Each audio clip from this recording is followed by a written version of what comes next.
Hello students, मैं हूं मोहम्मद शाहनवाज और आप लोग देख रहे हैं हमारे चैनल ओरो स्टडी। दोस्तों, हम लोग इलेक्ट्रोस्टैटिक्स पढ़ रहे थे, जिसमें फर्स्ट लेक्चर हम लोग ले चुके थे और थोड़ा सा रिकेप कर देना चाहता हूं कि हम लोग इलेक्ट्रोस्टैटिक्स को तोड़े थे कि कैसे कैसे इसका डिफिनेशन बनता है, और फिर इसका डिफिनेशन जाने थे कि जिसमें हम लोग रेस्ट के बारे में अध्ययन करते हैं। रेस्ट चार्ज के बारे में उसको इलेक्ट्रोस्टैटिक्स बोला जाता है, स्थिर आवेश के बारे में। फिर उसके बाद आवेश का डिफिनेशन हम लोग 3 डिफिनेशन पढ़े थे, जो कि काफ़ी इंपॉर्टेंट था और आप समझ भी चुके होंगे। और आज हम लोग पढ़ने वाले हैं यूनिट ऑफ ए चार्ज पढ़ेंगे, और फिर देखेंगे हम लोग कि ऐसा यूनिट इसका जो होगा वो अलग अलग ढंग से SU, EMU, फैराडे, इन सब में कैसे कैसे होता है, सारा चीज़ देखने वाले हैं। उसके बाद सम कुछ इंपॉर्टेंट रिलेशंस देखेंगे और थोड़ा 1-2 क्वेश्चंस देखेंगे। उसके बाद आज का लेक्चर को समाप्त कर देंगे। ठीक, तो चलिए बिना देर के हम लोग स्टार्ट करेंगे। उससे पहले क्या करना है, चैनल पे न्यू है तो चैनल को कर देना है सब्सक्राइब। तो चलिए हम लोग चलते हैं। आप लोग हेडिंग लगा लीजिए, यूनिट ऑफ ए चार्ज। क्या लगाना है? Heading, unit of charge, heading लगा लेना है। चलिए, हम लोग एक चीज़ जानते हैं बचपन से कि करंट इक्वल टू होता है चार्ज अपॉन टाइम होता है। क्या होता है? Current equal to charge upon time होता है। करंट को I से डिनोट करते हैं, चार्ज को Q से, और टाइम को T से डिनोट करते हैं। तो यहाँ से क्रॉस मल्टीप्लिकेशन करेंगे तो ये हो जाएगा Q इक्वल टू IT हो जाएगा। क्या हो जाएगा? Q इक्वल टू IT हो जाएगा। काफ़ी इंपॉर्टेंट रिलेशन है, इसको नोट पॉइंट में आप लोग लिख लीजिएगा कि ठीक है, मतलब चार्ज इक्वल टू करंट गुना टाइम हो जाएगा। चार्ज इक्वल टू करंट गुना time, charge equal to current गुना टाइम, याद रखिएगा। ठीक है, जुबान पे। चलिए, अब SI यूनिट इसका देखेंगे हम लोग। यहाँ से SI यूनिट निकालेंगे। चार्ज का SI यूनिट होता है एम्पियर गुना सेकेंड। क्या होता है? चार्ज का SI यूनिट। ये सब ऑब्जेक्टिव में आपका डायरेक्ट पूछेगा दोस्त, इसलिए आप लोग याद रखिएगा। चार्ज का SI यूनिट एम्पियर गुना सेकेंड होता है, और एम्पियर गुना सेकेंड को हम लोग कूलम बोलते हैं। क्या बोलते हैं? कूलम बोलते हैं। कूलम को C से डिनोट किया जाता है। किससे? C से डिनोट किया जाता है कूलम को। चलिए, CGS यूनिट की बात करें। CGS यूनिट किसका? हम लोग CGS यूनिट चार्ज का ही देखेंगे। CGS यूनिट, पहले SI यूनिट देखें, फिर उसके बाद CGS यूनिट देखेंगे। CGS होता क्या चीज़ है? CGS, C मतलब होता है सेंटीमीटर, G मतलब होता है ग्राम, और S मतलब होता है सेकेंड। मतलब सेंटीमीटर, ग्राम, सेकेंड यूनिट में हम लोग देखने वाले हैं चार्ज का यूनिट। ठीक, तो ये 4 प्रकार से इसको नापते हैं CGS यूनिट में चार्ज को। पहला स्टेट कूलम। क्या होता है पहला यूनिट? CGS यूनिट होता है स्टेट कूलम। फिर ESU होता है, उसके बाद EMU होता है, उसके बाद फैराडे होता है। ये समझ लिए। SI यूनिट क्या होता है? एम्पियर गुना सेकेंड, मतलब कूलम। और CGS यूनिट होता है चार्ज का state coulomb. ESU, EMU, Faraday, कोई भी ऑप्शन देगा आपको मार देना। ठीक, चलिए, अब प्रैक्टिकल यूनिट की बात करें। काफ़ी इंपॉर्टेंट है ये, वैसे पढ़ाया नहीं जाता है, लेकिन देख लीजिए आप एक बार, कभी कभी पूछ देता है। जैसे ये ना, ये वाला, ये आपके 2016 में पूछ चुका है, और 2020 टेस्ट में ये पूछा गया था क्वेश्चन। ठीक, चलिए, प्रैक्टिकल यूनिट जो होता है चार्ज का, प्रैक्टिकल यूनिट वो होता है एम्पियर गुना आवर होता है। क्या होता है? एम्पियर गुना आवर होता है। और दूसरा होता है फ्रैंकलिन होता है। क्या होता है? फ्रैंकलिन होता है चार्ज का प्रैक्टिकल यूनिट। आपको ऑप्शन देगा, बोलेगा क्वेश्चन कि चार्ज का प्रैक्टिकल यूनिट क्या क्या होता है, ऑप्शन देगा state coulomb, ESU, EMU, Faraday, Franklin. आपको क्या मारना है? फ्रैंकलिन मारना है प्रैक्टिकल यूनिट में। ठीक, चलिए, अब चलते हम लोग कुछ इंपॉर्टेंट रिलेशन देख लेते हैं। 1 कूलम इक्वल टू होता है 3 गुना 10⁹ ESU होता है। याद रखिएगा दोस्तों जुबान पे। ठीक, 1 कूलम इक्वल टू 3 गुना 10⁹ ESU होता है। और दूसरा होता है 1 कूलम इक्वल टू 1/10 EMU होता है, मतलब 1/10 EMU इसको बोल सकते हैं। और तीसरा है 1 कूलम इक्वल टू 1/96,500, 1/96,500 फैराडे होता है। क्या होता है? 1 कूलम इक्वल टू 1/96,500 फैराडे होता है। और 1 कूलम इक्वल टू, याद रखिएगा, 1/3600 एम्पियर गुना आवर होता है। दोस्तों, इस चारों को याद रखना बहुत ज़रूरी है। अब इसी से क्वेश्चन देखिएगा कितना खतरनाक क्वेश्चन बनेगा। चलिए, एक क्वेश्चन आपके लिए लिए हैं। एक ESU equal to dash coulomb होता है। चलिए, इसको सॉल्व करते हैं। इसको सॉल्व करते हैं, चूंकि हम लोग जानते हैं कि अभी पढ़े हैं 1 कूलम इक्वल टू कितना ESU होता है। यहाँ पे देखिए, 3 गुना 10⁹ कूलम होता है, ESU होता है। कितना होता है? 9 ESU होता है। तो पूछा क्या गया है? 1 ESU। तो इसलिए क्या हो जाएगा? 1 ESU इक्वल टू हो जाएगा ये 3 गुना 10 टू द पावर 9 इधर आ जाएगा, मतलब 1/3 गुना 10 टू द पावर 9 हो जाएगा, 9 कूलम हो जाएगा। और यही मेरा आंसर हो गया। ठीक, 1 SU इक्वल टू किससे आया, ये इस रिलेशन से आया, चारों से।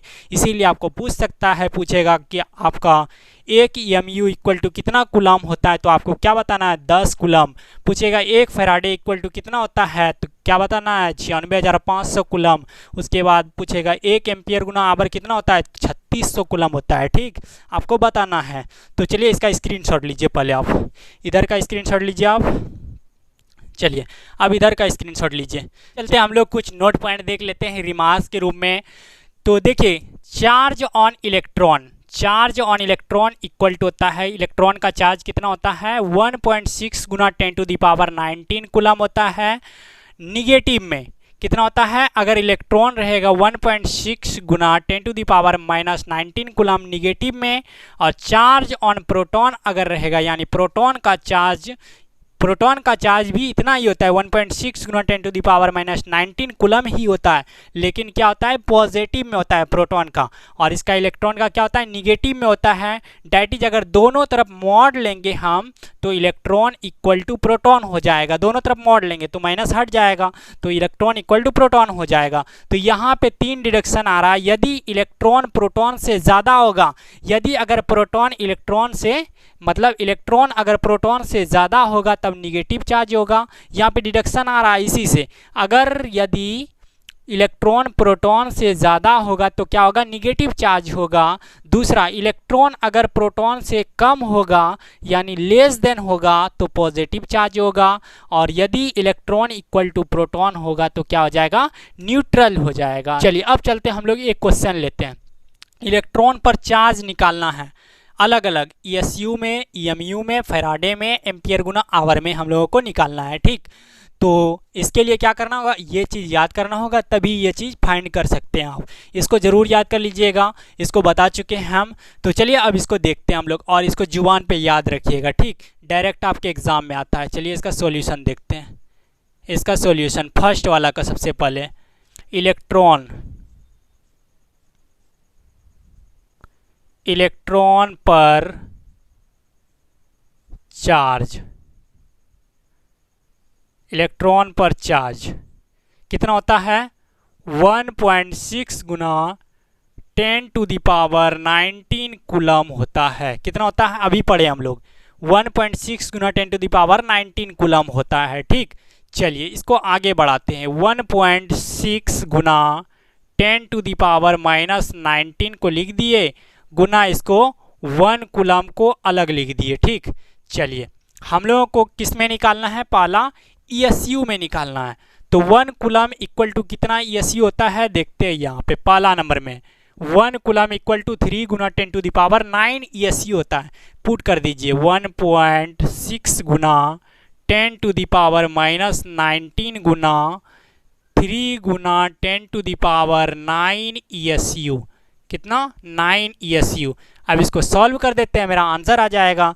चलिए ये देखिए सॉल्व करेंगे, 16 48 और पॉइंट 1 के बाद है, यानी 4.8 गुना।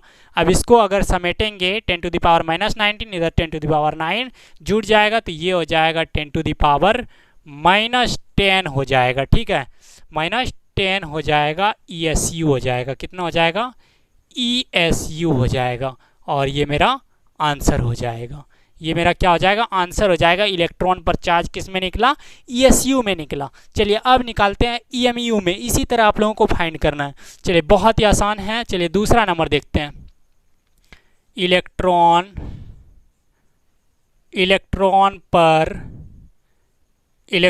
पर चार्ज किस में निकालना है, EMU में निकालना है। कितना होता है, 1.6 गुना 10 टू द पावर -19 कूलम होता है। चलिए इसको अलग अलग लिख देते हैं, 1.6 गुना 10 टू द पावर -19 गुना 1 कूलम। चलिए अब 1 कूलम इक्वल टू कितना, EMU होता है। EMU में ना फाइंड कर रहे हैं इसमें, तो 1 कूलम इक्वल टू 1/10 EMU होता है। चलिए 1.6 गुना 10 टू द पावर -19 गुना 1 कूलम के जगह पे 1/10 EMU लिख देंगे। ठीक, चलिए यहाँ तक क्लियर है। अब क्या करना है, 10 को ऊपर ले जाएंगे तो ये हो जाएगा 1.6 गुना 10 टू द पावर माइनस हो जाएगा 20 हो जाएगा, EMU हो जाएगा, -20 EMU हो जाएगा। ठीक, चलिए ये मेरा आंसर हो गया। अब देखते हैं हम लोग तीसरा नंबर निकालते हैं फैराडे में। अब किस में निकालेंगे, फैराडे में।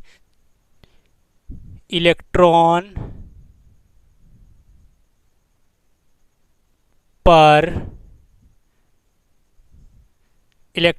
पर चार्ज कितना होता है, 1.6 गुना 10 टू द पावर -19 कूलम होता है।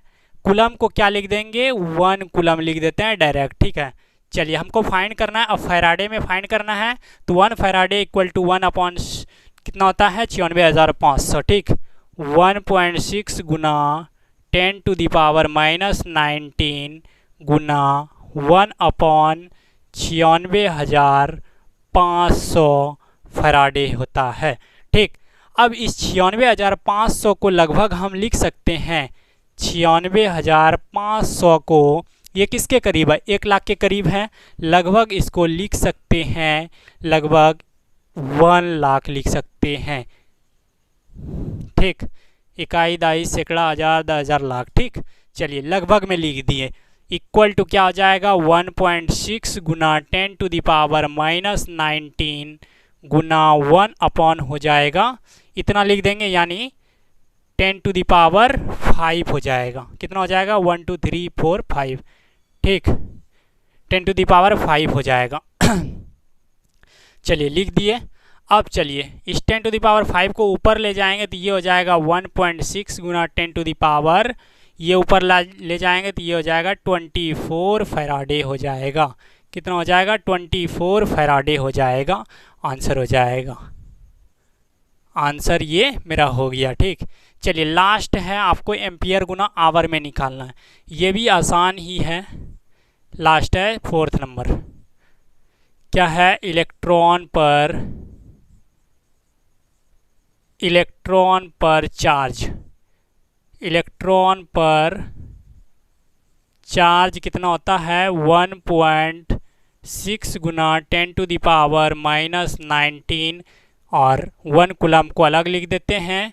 चलिए 1.6 गुना 10 टू द पावर -19 और 1 कूलम इक्वल टू एम्पियर गुना आवर में कितना होता है, 1/3600, 1/3600। ठीक, एम्पियर गुना आवर। दोस्तों इसका पॉइंट अगर 10 को हटाएंगे तो यहाँ पर 0 आ जाएगा, यहाँ पे क्या आ जाएगा, 0 आ जाएगा। और इसको क्या लिख सकते हैं, 16/36 गुना हो जाएगा 10 टू द पावर माइनस हो जाएगा, ये नीचे में है 10 टू द पावर 3, ऊपर जाएगा तो 22 हो जाएगा एम्पियर गुना आवर। और देखिए 36 को अगर 32 के लगभग अप्रॉक्स मान लेते हैं तो 16 दूना क्या हो जाएगा, 32 हो जाएगा लगभग। फिर 2 से अगर भाग दें ऊपर जाएगा तो क्या हो जाएगा, 0.5। इसको लिख देते हैं, इक्वल टू 0.5 गुना 10 टू द पावर -22 एम्पियर गुना आवर।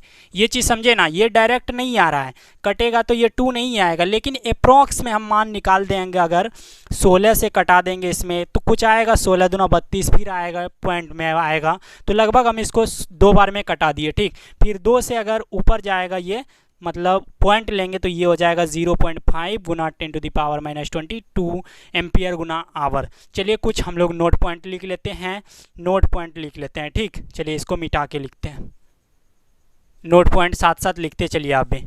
चार्ज ऑन इलेक्ट्रॉन,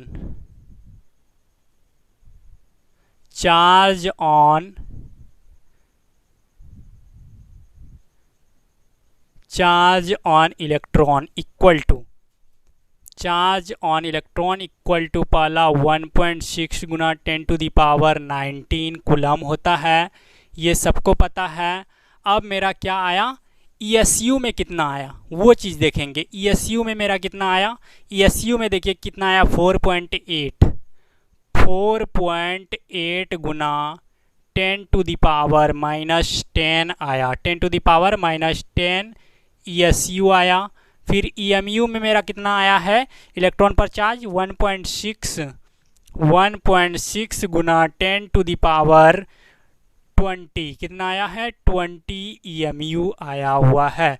और अगर फैराडे की बात किया जाए तो यहाँ पे देखिए 1.6 गुना 10⁻⁻24 फैराडे आया हुआ है। और अगर एम्पियर गुना आवर की बात करें तो कितना आया हुआ है 0.5 गुना 10⁻⁻22 एम्पियर गुना आवर आया हुआ है। तो चलिए इसको लिखिए और हम नीचे का मिटाते हैं और एक पॉइंट और लिखना है, ठीक। Faraday is the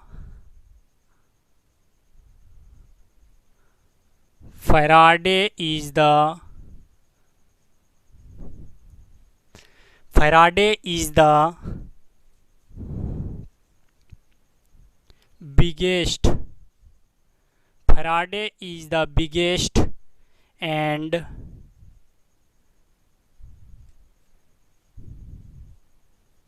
ESU is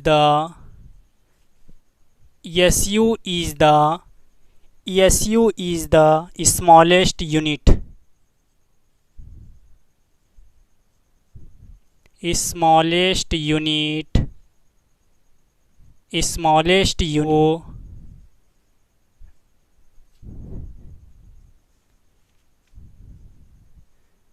measure the ESU सबसे छोटी होता है मात्रक चार्ज को मापने का और फैराडे सबसे बड़ी मात्रक होती है, ठीक है। फैराडे सबसे बड़ी मात्रक होती है चार्ज को मापने का और ESU जो होती है वो छोटी मात्रक होती है, ठीक। डायमेंशन चार्ज का देखते हैं, चार्ज का डायमेंशन देखते हैं। पहले डायमेंशन किससे डिनोट करते हैं, डायमेंशन को ऐसे डिनोट करते हैं, ठीक। चलिए हम लोग चार्ज का डायमेंशन देखने वाले हैं। तो हम लोग जानते हैं हम लोग जानते हैं कि क्या जानते हैं current equal to charge upon time हम लोग जानते हैं। चार्ज को करंट को किससे डिनोट करते हैं I से, और चार्ज को Q से डिनोट करते हैं और टाइम को T से। तो यहाँ से क्या आ रहा है, इसलिए चार्ज इक्वल टू आ रहा है, क्रॉस मल्टीप्लिकेशन कर देंगे IT आ रहा है। अब डायमेंशन का चिन्ह इस तरह होता है। चलिए इसका डायमेंशन अगर चार्ज का लेंगे ये अंदर में चल जाएगा और I का होता है डायमेंशन, I का होता है A होता है, करंट का क्या होता है A होता है और टाइम का होता है T होता है। टाइम का डायमेंशन क्या होता है T होता है, मतलब चार्ज का डायमेंशन क्या हो गया AT हो गया। आपसे पूछा जाएगा एग्जाम में चार्ज का डायमेंशन क्या होता है, आपको क्या जवाब देना AT, आपको क्या जवाब देना है AT जवाब देना है। तो दोस्तों ये था आज का कहानी हम लोगों का। कैसा लगा आप नीचे कमेंट में कृपया कमेंट कीजिएगा, क्योंकि आपको बहुत मेहनत से पढ़ाया जा रहा है दोस्तों। ये सेकंड लेक्चर था और इससे आगे जो आएगा वो थर्ड लेक्चर होगा। आपको कंटिन्यू बने रहना है, आपको बहुत बेहतरीन अंदाज में पढ़ाया जाएगा। तो दोस्तों फिर मिलते हैं अगले वीडियो में, बाय बाय।